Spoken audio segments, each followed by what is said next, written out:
Gente, eu sou a Patrícia Deluna, esse é o canal Histórias Secretas e depois do carnaval finalmente estamos de volta toda quarta com história. Fiquem ligados aí que eu virei o Patflix e esse ano a gente vai ter um monte de séries. Quem quiser adiantar, adianta, mas vai perder uns recadinhos importantes. Aí embaixo o link do WhatsApp. A gente vai mandar os recados uma vez por semana, só a Maiana é que vai poder publicar e ela vai só avisar o que está acontecendo online e offline aqui no canal. Também quem não quer ter WhatsApp, entra lá no historiassecretasx@gmail.com, se inscreve na mailing, coloca nos assuntos, o que te interessa? História secreta do Brasil, viagens, feminino, história secreta do mundo, né, sociedade e comportamento, coloca ali o tag do que te interessa. Você também pode entrar em um dos nossos catarses e participar do nosso clube de membros. Você dá uma contribuição ali entre R$ 5 e quanto você quiser e vai ter uma série de benefícios, inclusive ganhar meu livro que está quase esgotado, tem mais 200 só, Saga de Bravos. E fiquem ligados que esse ano a gente vai vou ter o lançamento do meu novo livro. E agora voltando aqui a estar e a falar desse arquétipo tão maravilhoso, que é o arquétipo da Mulher Maravilha também. Eu sei que a gente foi levada a acreditar que a Mulher Maravilha falava das Amazonas, mas não, ela faz tudo o que Star faz, ela inclusive usa a mesma roupa de Star. Então eu vou contar um pouquinho para vocês desse arquétipo e vou falar da importância de entender as formas que a gente conta as histórias para construir a nossa realidade, né? Então assim, Star era a deusa, uma das deusas mais antigas, a deusa do amor e da guerra. E como deusa do amor e da guerra, duas coisas que andam tão próximas e que são capazes de criar o mesmo efeito, né? O caos e a confusão. E ao mesmo tempo essas deusas tinham o poder de restaurar a ordem, tanto quanto destruir e romper, né? E apesar de que no nosso mundo o amor não é prioridade na listinha da maioria das pessoas, mas deveria ser, porque é aquilo que dá sentido a essa nossa viagem aqui pelo mundo, né? Mas o amor e a guerra não tão próximos, apesar de que na nossa sociedade tudo que é essencial vem sendo dissociado, né? Assim como a gente dissociou a imagem do feminino, porque a deusa da guerra era a deusa mais sensual, mais sexy e a mais bem vestida e glamurosa. E Ishtar não saía de perto do seu costureiro, ele ia com ela até para o campo de batalha. Ela só saía vestida para arrasar. Né? E isso está nas histórias de Ishtar, nos registros lá dos textos ainda, da Suméria, em cuneiforme. Mas a gente foi dissociando essa imagem, né? De que a mulher que era feminina e sensual também poderia ser forte e guerreira.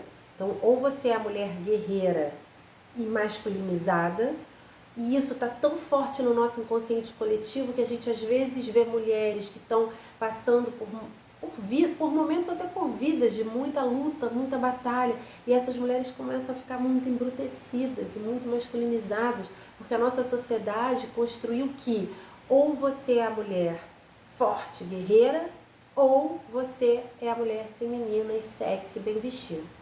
Ishtar, ela é a mulher que vai para o campo de batalha vestida sensualmente, maquiada, cheia de joia e manda ver, quebra tudo, né?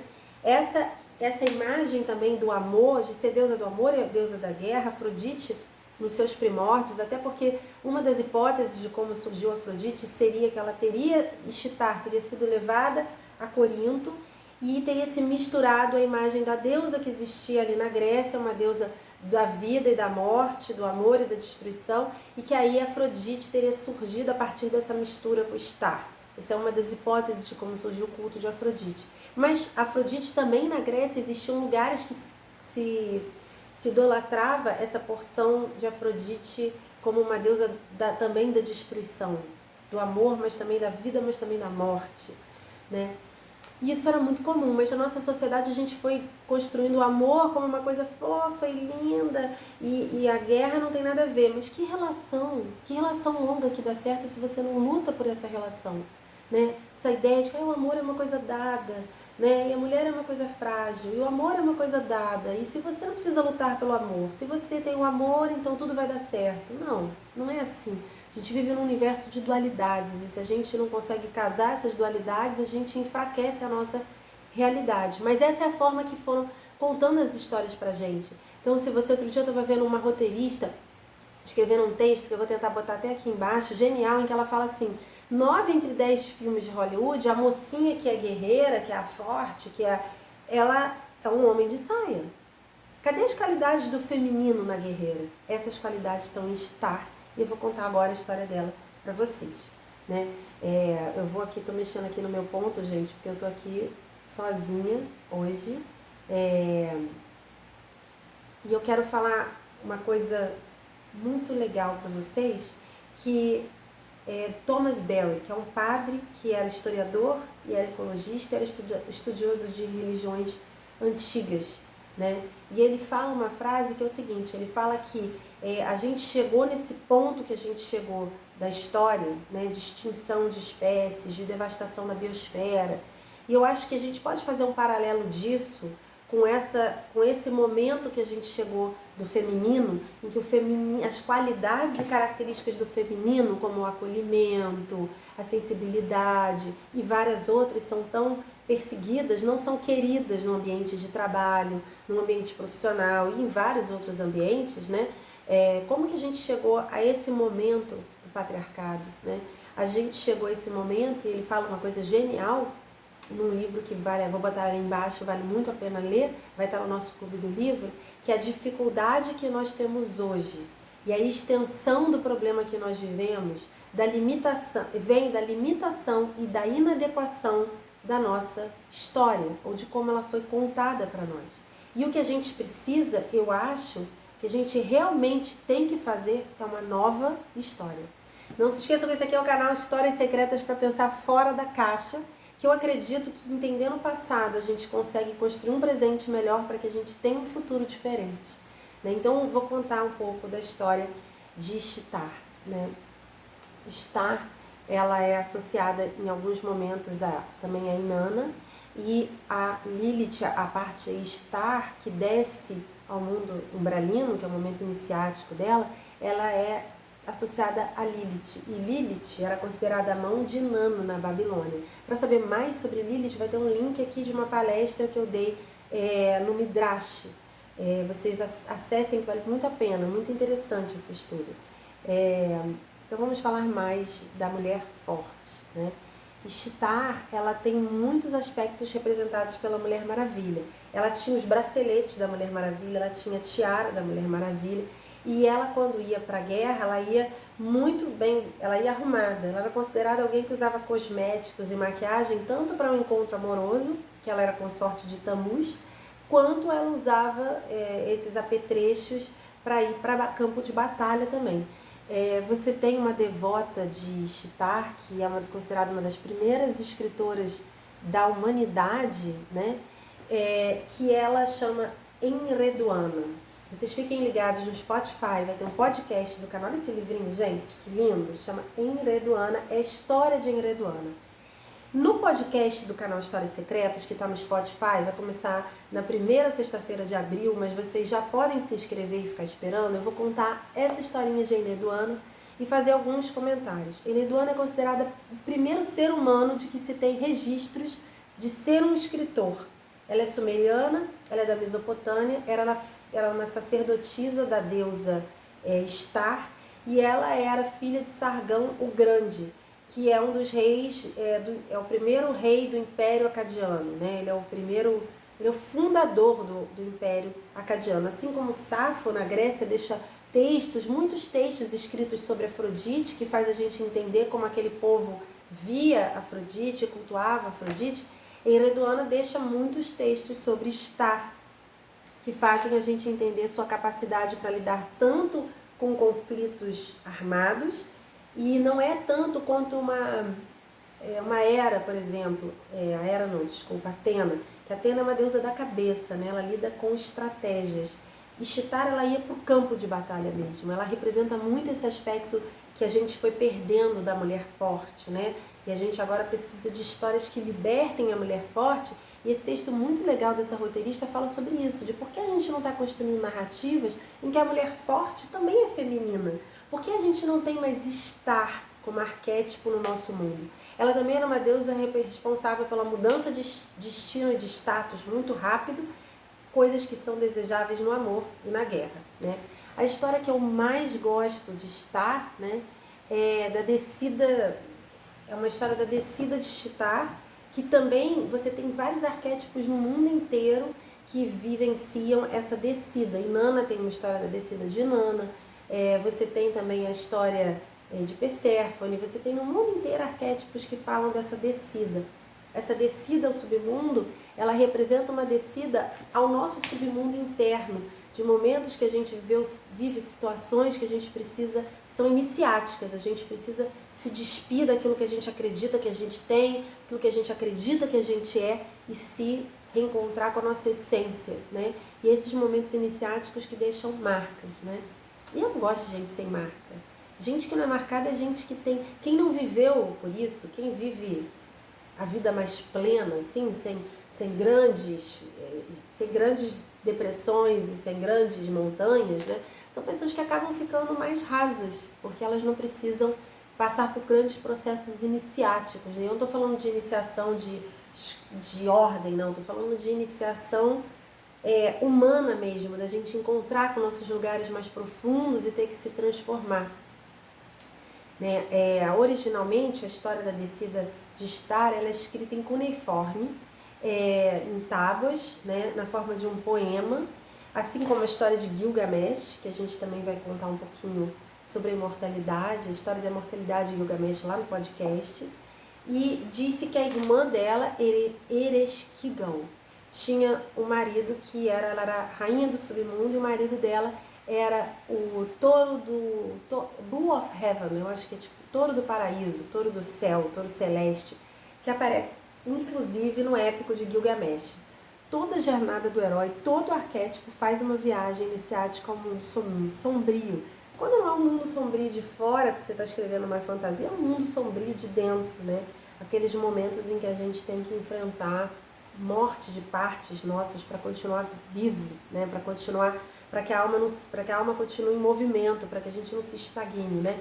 Então, ela vai na medida que ela vai descendo, ela tem 7 paradas até chegar na irmã. E ela nessas paradas cada parada que ela tem que tirar uma peça de roupa, e isso é muito simbólico até que ela chega completamente nua. E o Neil Gaiman, né, ele faz uma ficção em que ela é uma stripper, Star seria uma stripper, na The Sandman Brief Lives. Ele faz ela ser uma stripper, eu acho que brincando com essa história de que ela teve que ir se despindo até chegar no submundo, e uma stripper estaria no submundo ali pelada, né? Então, o Neil Gaiman, ele brinca muito bem com os arquétipos, ele é um grande estudioso da mitologia, né? Então, assim, quando ela chega lá, a irmã diz que ela não vai poder sair de lá, né? Tem toda uma situação da irmã achar que ela foi para lá para seduzir, para tomar o poder, e que ela não vai poder sair de lá. Mas ela acaba fazendo com que ninguém mais no mundo tenha relações sexuais, e aí outros deuses vêm interceder por estar, e ela consegue voltar. E quando ela volta, ela vai ver o que aconteceu com as pessoas que ficaram esperando ela, né? Então os filhos estão ali devotos, chorando, tristes. Inclusive ela tem um filho que é o cabeleireiro, o maquiador dela, e o outro filho é, eu acho que o guerreiro, e o costureiro dela, estavam todos muito tristes, esperando por ela. E Tammuz, o marido dela, tava tipo nem aí, tipo assim, tô em casa assistindo o Fla-Flu, ou a última série do Netflix, e meio que não estou sentindo sua falta. Então, como ela tinha que mandar alguém de volta no lugar dela, ela decide que essa pessoa que ela vai mandar de volta é o Tammuz, que não sentiu nem um pouco a falta dela, que não tá nem aí, nem foi procurar ela, nem... Enfim, aquela pessoa que está com você, mas está totalmente isenta daquilo que você está vivendo, passando e sofrendo, e acha que isso é relacionamento, né? E aí ela vai e chega, ela não vai aparecer assim acabada, porque, queridos, ela não aparece se não for para arrasar, entendeu?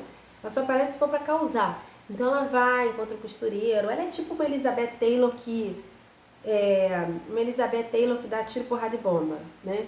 E ela vai lá toda montada, maravilhosa, né? Porque ela não vai dar esse gostinho. Não chegue para aquela pessoa que está te desprezando e mostre o quanto você está acabado e não vale a pena, né? Ela volta poderosíssima para dizer assim, querido, olha o que você está perdendo.